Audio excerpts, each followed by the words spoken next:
ఆకాశాన్ని సమస్తాన్ని ఆయన సృజించాడు. యేసుక్రీస్తు ప్రభువారు ఈ భూమి మీదకి ఆయన 2000 సంవత్సరాల క్రితం వచ్చాడు. ఎందుకు వచ్చాడయ్యా అంటే మానవ ఆలిని అంతటిని కూడా, మనుషులందరినీ కూడా రక్షించడానికే వచ్చాడు. ఈ లోకంలో మానవుడు పాపముతో జన్మించాడు. పాపముతో జన్మించిన మానవుడు దేవుని దగ్గరికి వెళ్ళడము అసాధ్యం. అంతేకాదు పాపముతో ఉన్న మానవుడు దేవుణ్ణి చూడటం కూడా అసాధ్యం. ఎందుకు అని అంటే దేవుడు పరిశుద్ధుడు కాబట్టి. పరిశుద్ధుడు అంటే పాపము లేనివాడు, అంటే దేవునిలో ఏ పాపము లేదు.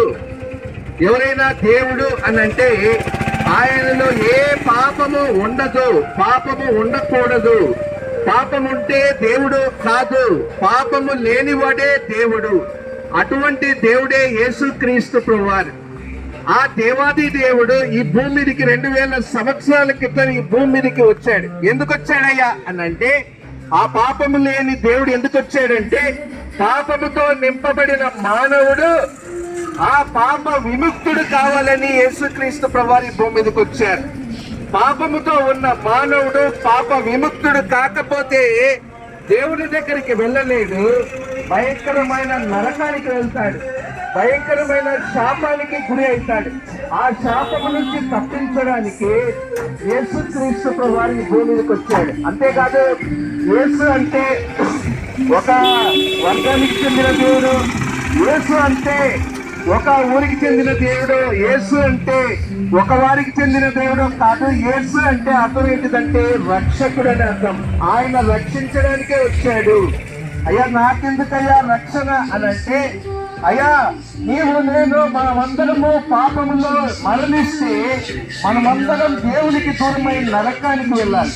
ఆ నరకం నుంచి రక్షించడానికి ఆ దేవుడు యేసుక్రీస్తు ప్రభువుగా ఈ భూమికి వచ్చి మన పాపాల కొరకై ఆ కల్వరి శిలువలో చనిపోయి సమాధి చేయబడి తిరిగి లేచాడు.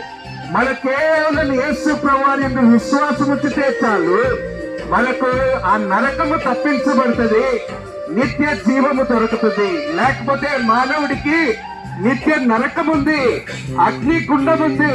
అక్కడ యుగాలు మానవుడు కాలాన్ని, అక్కడ అగ్ని ఆరదు, పురుగు చావదు, ఎల్లప్పుడూ అక్కడ నరక అగ్నికుండమే.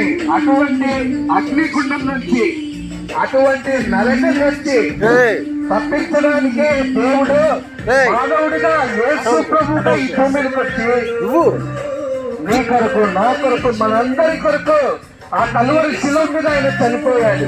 ప్రాణం పెట్టి సమాధి చేయబడి ఆయన తిరిగి లేచాడు. మనం ఏమీ ఇవ్వాల్సిన అవసరం లేదు ఆయనకి. దాన ధర్మాలు చేయాల్సిన అవసరం లేదు, యాగాలు చేయాల్సిన అవసరం లేదు, ఏది చేయాల్సిన అవసరం లేదు. ఆయన ఉచితముగా రక్షణ ఇస్తా ఉన్నాడు. ఆ ఉచితమైన రక్షణని నువ్వు స్వీకరిస్తే చాలు. యేసు ప్రభువా నేను పాపిని, నా హృదయంలోకి రా అని ఆయన్ని స్వీకరిస్తే చాలు. ఆ ఉచితమైన రక్షణ నీకు ఉచితముగా అనుగ్రహిస్తాడు.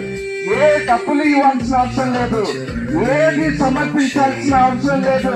ఉచితమైన రక్షణ, విమోచన, పాప విముక్తి, ఆ నిత్య జీవము, పరలోక రాజ్యము, దేవునితో ఉండే సదాకాల భాగ్యము, ఇవన్నీ ఉచితముగా యేసు ప్రభువారు ఇస్తా ఉన్నారు. యేసు ప్రభువారు అది ఇవ్వడానికే వచ్చాడు. ఆస్తి ఇవ్వడానికి రాలేదు, ఐశ్వర్యం ఇవ్వడానికి రాలేదు, డబ్బు ఇవ్వడానికి రాలేదు, ఆరోగ్యం ఇవ్వడానికి రాలేదు. యేసు ప్రభువారు నీకు రక్షణ ఇవ్వడానికి, నీ పాపం నుంచి విముక్తి ఇవ్వడానికి, నీ పాపము తీసివేయడానికి, మనందరి పాపములు తీసివేయడానికి యేసుక్రీస్తు ప్రభువారు ఈ భూమి మీదకి వచ్చాడు. అందుకోసమే ఆయన ప్రాణం పెట్టి సమాధి చేయబడి తిరిగి లేచాడు. యేసు ప్రభువారు ఉచితముగా ఆ రక్షణ ఇస్తా అన్నాడు. ఈ దినాన మేము చనిపోతే పరలోక రాజ్యంలో ఉంటామనే నిరీక్షణ ఆయన మాకు ఇచ్చాడు. అలాంటి నిరీక్షణ నీకు ఇవ్వాలని కోరుతా అన్నాడు. ప్రభువైన యేసునందు విశ్వాసం ఉంచుమో, అప్పుడు నీవు నీ ఇంటి వారిలో గొప్ప ఆత్మ రక్షణ పొందగలరు. ప్రార్థన చేస్తామండి. ప్రేమగల మా ప్రియ పరలోక తండ్రి, నీ పాదములకు వందనాలు. ఈ యొక్క ఉదయకాల సమయంలో వాలసి గ్రామంలో నీవు నిజమైన రక్షకుడు అని, ప్రభానైనా నువ్వు డబ్బు ఇవ్వడానికి రాలేదు, ఆస్తి, అంతస్తు, ఆరోగ్యం ఏమి ఇవ్వడానికి రాలేదు నాయన. నువ్వు కేవలం రక్షణ ఇవ్వడానికి వచ్చావు. మానవునికి పాపం నుంచి విమోచన ఇవ్వడానికి వచ్చావు. పాప విముక్తి చేయడానికి వచ్చావు. అందుకోసమే ఈ భూమి మీదకి వచ్చి నరావతారిగా ప్రాణం పెట్టి చనిపోయి సమాధి చేయబడి తిరిగి వచ్చావు. అది ఉచితంగా ఇవ్వడానికి వచ్చావు.